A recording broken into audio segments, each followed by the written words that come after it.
Hello and welcome once again to Mind Mastery Accelerator, your destination for becoming a fearless entrepreneur.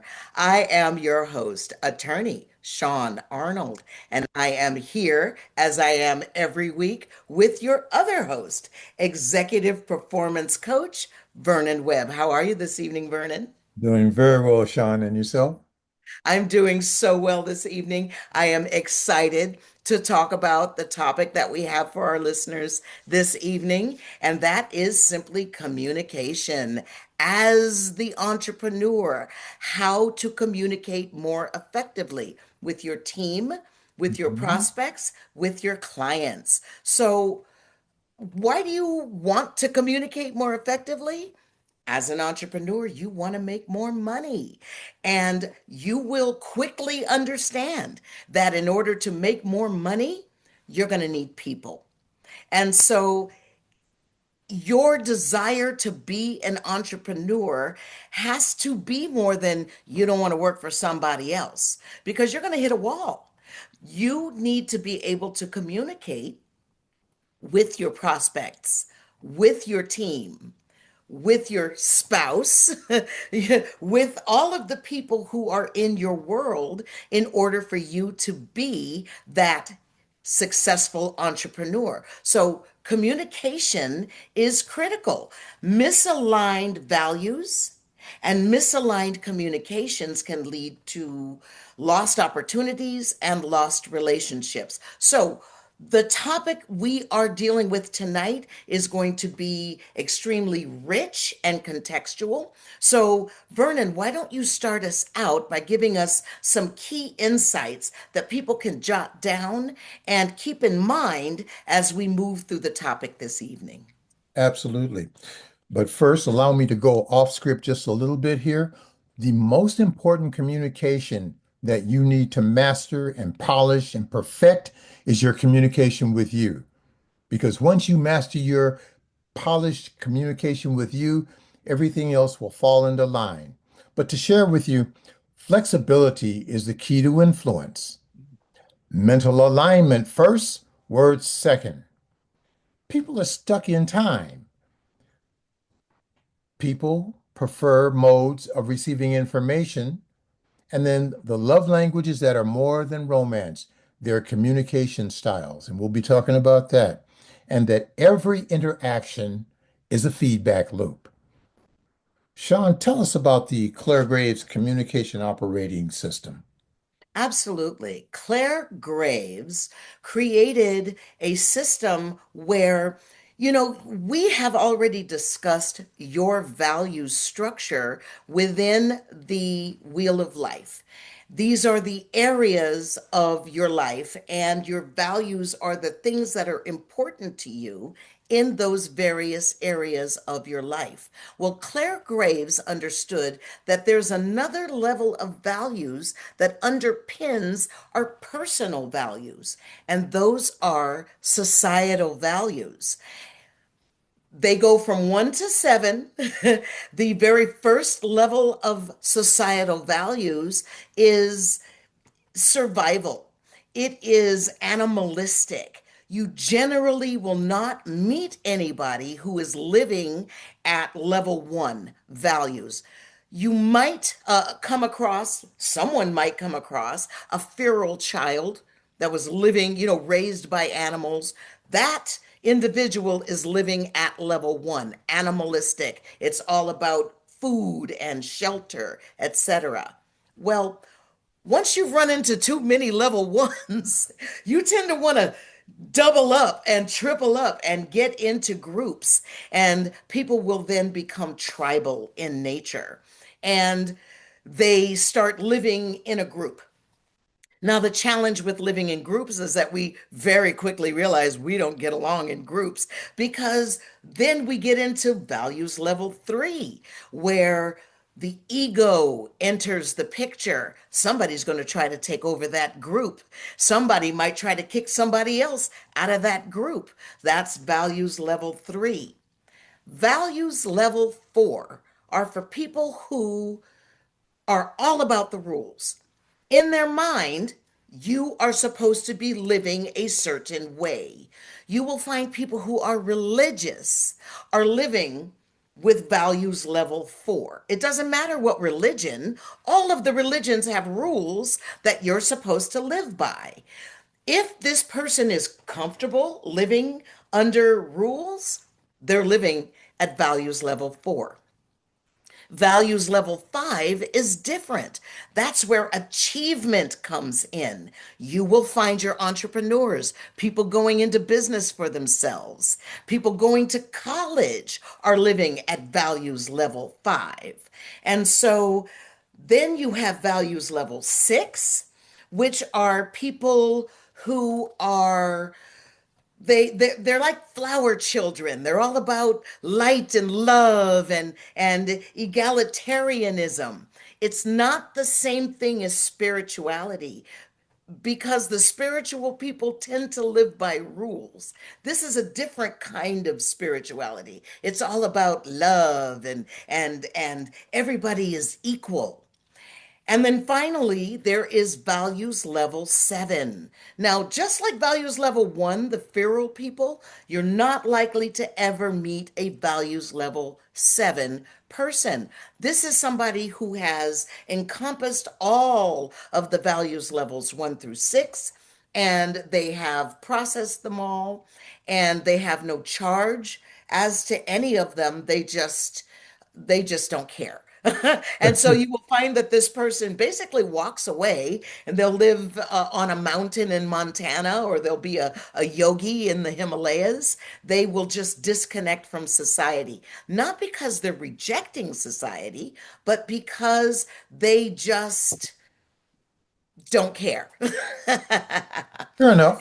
So once we understand this societal values bucket in which we live, we have to also understand the society's level bucket that our prospect or our client or our employee or, yes, our spouse is living in so that we can understand them a little better. And once we understand their values, then we can dig a little deeper into how to actually communicate with them. So, tonight we're going to talk to you about the 6 components of effective communication.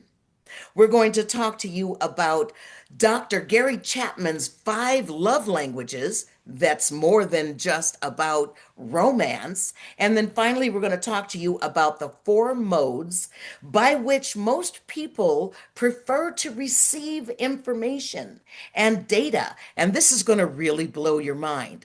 So, the 6 components of effective communication.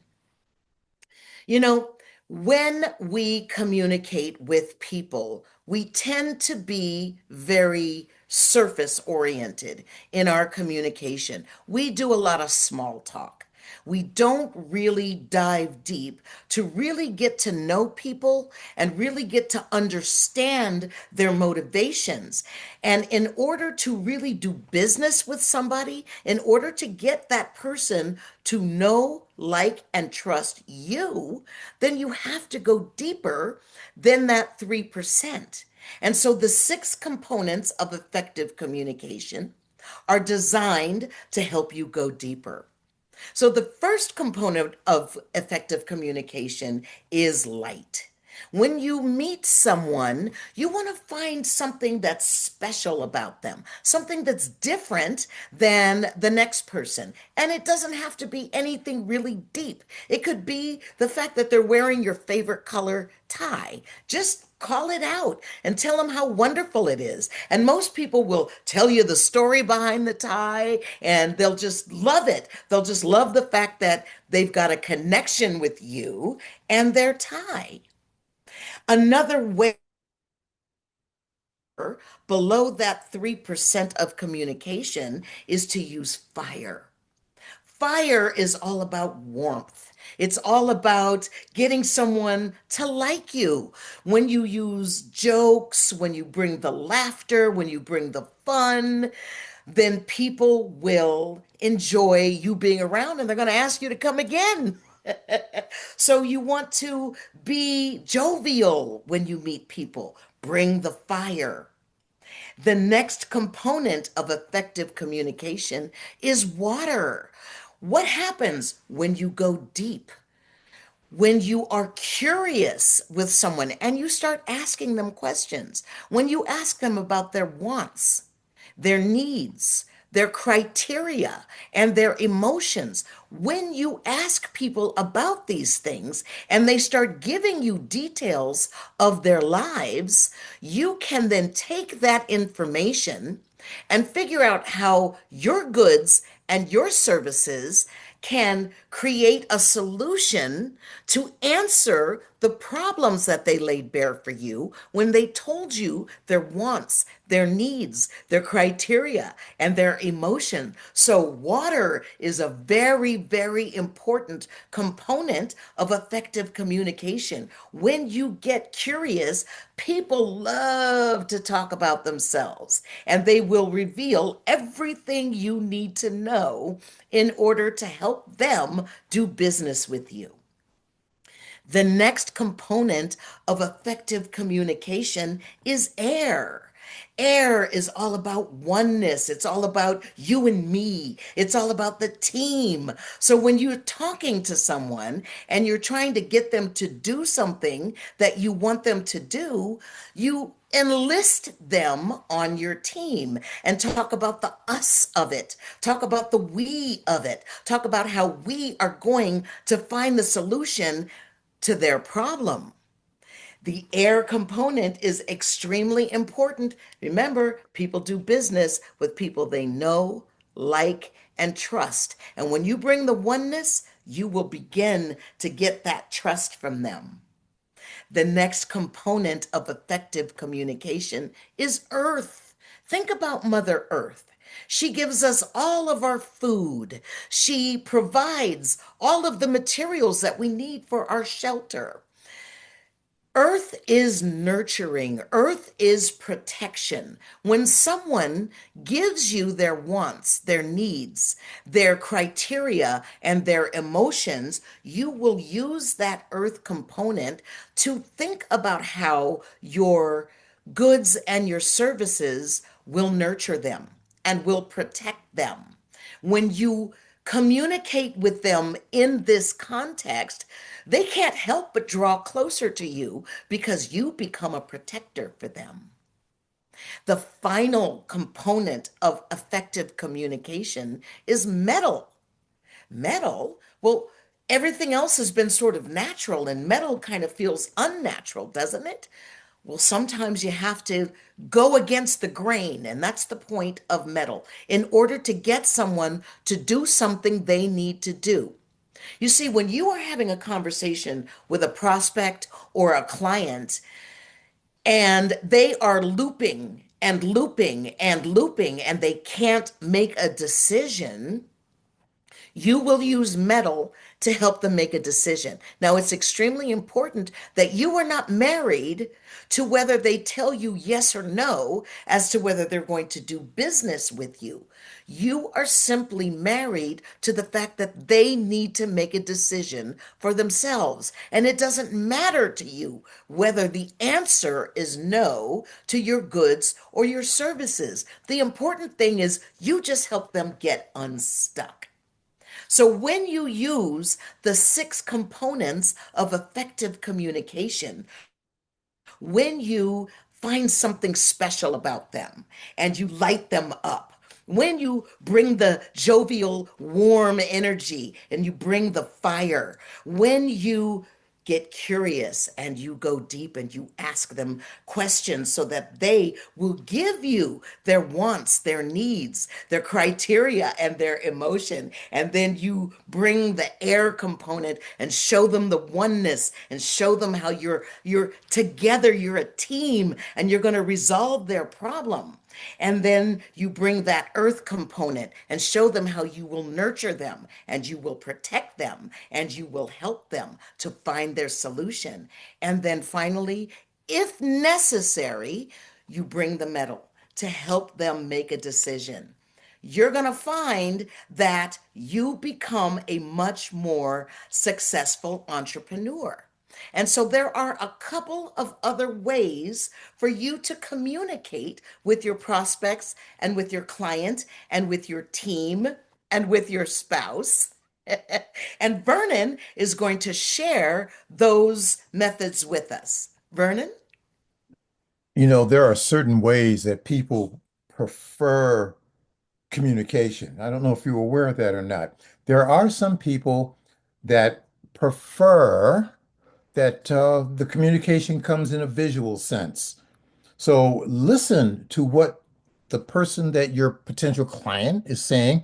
And if they say, I see that we can move things around here, and then in my opinion, the whole picture is they're talking about visual. So when you talk to them, you want to say, I see what you're saying. And I had that in my mind, as a matter of fact. So now you're on the same page. There are some people who are auditory. They say, I hear what you're saying. That doesn't quite sound right to me. So you know that they're auditory and they prefer to have their information in auditory form, right? They hear, they want to hear exactly what's going on. And then, of course, you have kinesthetic.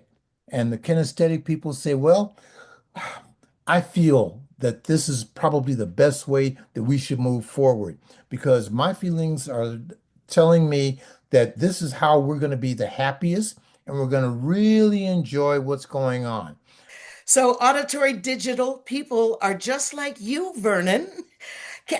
You had a situation come up for you recently that really laid bare visual people, auditory people, kinesthetic people, It and is. auditory digital people. What happened to you? I was talking with some potential vendors. I was having some work done. And the person who had set the deal up was kinesthetic. Oh, she was just feeling it. And she felt like this was going to be the best way that we can move forward and really felt like the deal was going to happen.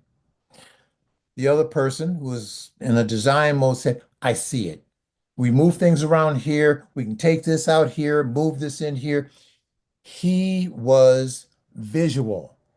But what I needed to hear about the numbers. And when I mentioned the numbers, they said, "Oh, we don't need to talk about that. We talk about that later." And that deal didn't happen because we Okay, were not can you together. reiterate for a moment what actually happened? These are people who came to you and brought you a deal, Yes, and you asked them for the numbers, and yes, they told you that's not important. We'll get to it later. yes. That didn't work And for the deal didn't happen. that didn't work for me. I needed to see the numbers to see if it's going to be worth the investment that they were discussing that I should make in order to make this happen. So find out how a person prefers to have information given to them. And it's not difficult. Simple question. How was your day? Oh, I saw the sunrise early in the morning when I was on my jog, and I just watched the birds and they were flying. This person is visual, so I know how to talk to them. Auditory, I hear. I hear you talking. Nothing to it. I heard the same thing. I hear you. It's not difficult. And then of course, the kinesthetic. I feel. Just a simple questions. You can find out exactly how they prefer to have information given to them. And when they prefer to have information given to them in a certain way, give it to them. The way they can really hear and digest what you want to communicate. Can Now, I suggest that the important thing here is if you are making a presentation to a prospect or to a client, and you are, say, auditory digital, and you sit down and you make your presentation and you've got the numbers and you work your way down from the top to the bottom, and your prospect is kinesthetic, the numbers are going to frighten them. oh, If your prospect is visual, You want to throw some pictures in with those numbers. If you are creating your proposal in the way that you like to receive information, you are in the bucket with 25% of the population. If you are auditory digital, 75% of the population is not auditory digital.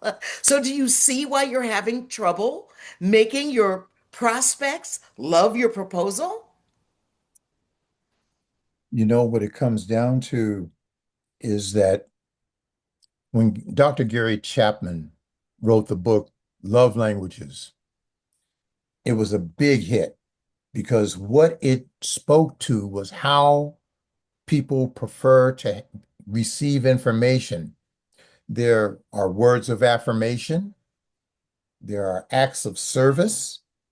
Some people prefer receiving gifts. That's what makes them feel loved. Then there's quality time. You create time for us to be together, then I'm in love. And then, of course, for some people, it's about physical touch. And for them, if you take the time to touch me, we hold hands, stroke, those are all more than romance. They are important when you're dealing with your potential prospect. So be flexible in terms of keeping that in the back of your mind, what someone's communication style is. And then, of course, know that every interaction is a feedback loop, which means that your communication is not so much what you say, but the response and what you get. Observe, adjust, and refine your message.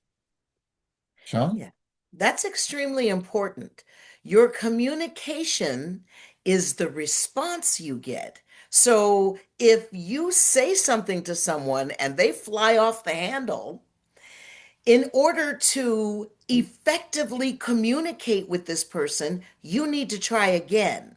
Rather than blame them for the response you got, you should think to yourself, okay, how did I communicate that in a way that caused that person to fly off the handle? If you take responsibility, not blame, but if you take responsibility for the communication, you can always improve it. If all you're doing is blaming them for the response you got, you're not going to improve your communication. And that is the point. So this evening, we went through a lot. We talked about how Claire Graves gave us the bucket of our societal values from which we view the world. Are we feral? Are we tribal? Are we egoic? Are we living by the rules? Are we achievement oriented? Are we just flower children and we just love everybody? Or are we just done with it all? And we're going to go live on a mountain. And then once we understood which bucket we are living in and which bucket our prospect and clients and team and spouse are living in, then we can start to look at the actual communications that we're having with them in terms of the six components of effective communication, lighting them up, bringing the joy, getting curious, finding out about them, nurturing and supporting them, and using metal if you have to. And then the Five Love Languages by Dr. Gary Chapman. The important thing is it's a communication style, it's not just about romance. And then finally, those four modes by which most people like to receive data and information. Which one do you prefer? And which one does your prospect prefer? You need to tailor your proposal so that it actually speaks to your prospect or to your client so that you can actually become that powerhouse entrepreneur that we know you can be. Vernon, I think we need to task our people. You want to begin going forward, paying closer attention to what people are saying. and how they prefer to be communicated with. There are going to be some people who are going to be visual. There are some people who are going to be auditory. There are some people that are feeling, and then, of course, auditory digital. And you need to know what it is. It is not their job to find out what you like. You're the one who is looking to persuade them and let them know that you all are on the same page at the same time. Pay closer attention. Listen, hello, listen to how they prefer to be communicated to. And you will find that your success in generating revenue is going to be exponentially correct. Make some notes. Let us know how you like to have your communication and if there are some particular areas that you want us to focus on more so that we can increase your success as an entrepreneur. Absolutely. Give us a thumbs up, like the video, and subscribe if you haven't done so already. And Please. spend the next week really paying attention to the conversations that you're having with people. Who are you talking to? Are you talking to a visual person? Are you talking to an auditory person? Are you talking to a kinesthetic person? Or are you talking to an auditory digital thinking person? And start to get comfortable with having different types of conversations with different types of people that will make you a much more flexible entrepreneur. And then come back and see us again next week on Mind Mastery Accelerator. We will have another exciting topic to explore with you then. Good night. Bye bye.